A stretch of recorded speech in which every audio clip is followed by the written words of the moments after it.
Welcome to The Explainer. Today, we're delving into the story of a man of profound contradictions, Bill Wilson, the principal architect of Alcoholics Anonymous.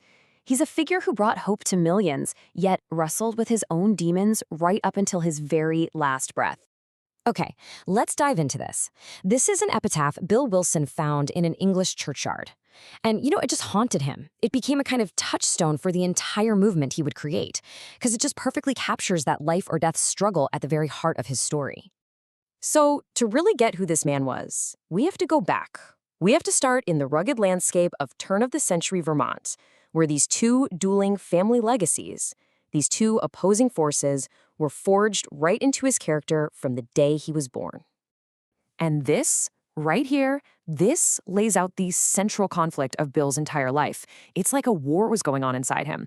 On one side, you've got his mother's people, the Griffiths, ambitious, stern, successful. And on the other, his father's side, the Wilsons, charming, super social, but just riddled with alcoholism. This internal battle would define pretty much everything about him. And then this happens. At just 11 years old, he's left by both parents. I mean, what a devastating wound for a kid.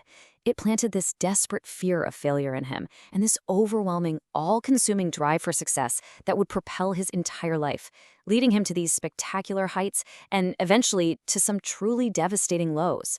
So that fierce ambition, that drive, well, it took him from the quiet hills of Vermont all the way to the dizzying, high-stakes world of 1920s finance. And his rise was as breathtakingly fast as his eventual collapse would be absolute. For a while there, he was just unstoppable. I mean, think about it.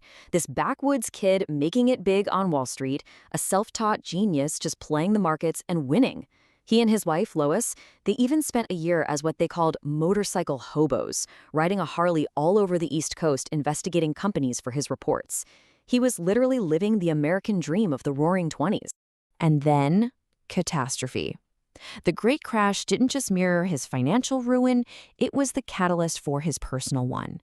Everything he had built on that ferocious ambition just vanished, almost overnight.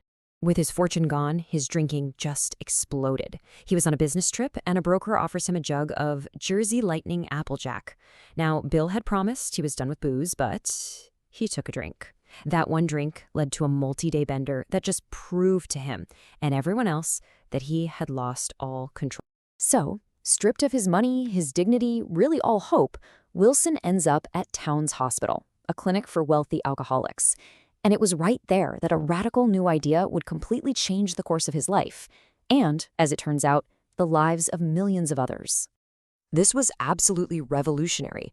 I mean, think about it. For the very first time, Bill Wilson heard his condition described not as a disgrace, not as a moral failing, but as a disease. That changed everything. It wasn't about being a bad person anymore. It was about having a physical malady. And that opened the door for a medical and spiritual solution, not a moral one. He's inspired by a friend, Ebby Thatcher, who'd gotten sober, and by the writings of the psychologist William James. And in this moment of just total desperation, Bill cries out, "If there is a God, let him show himself." And in that moment, he has what James called a transforming spiritual experience, something that often follows complete and total personal collapse. Bill Wilson never drank again. But, just being sober wasn't enough. Wilson quickly discovered something crucial. To keep his own sobriety, he had to share his experience with another alcoholic. He had to give it away to keep it. And this powerful realization led him to a fateful meeting in Akron, Ohio. So he's on a business trip, feeling that old, terrible craving coming back. He frantically starts looking through a church directory, just desperate to find another drunk to talk to.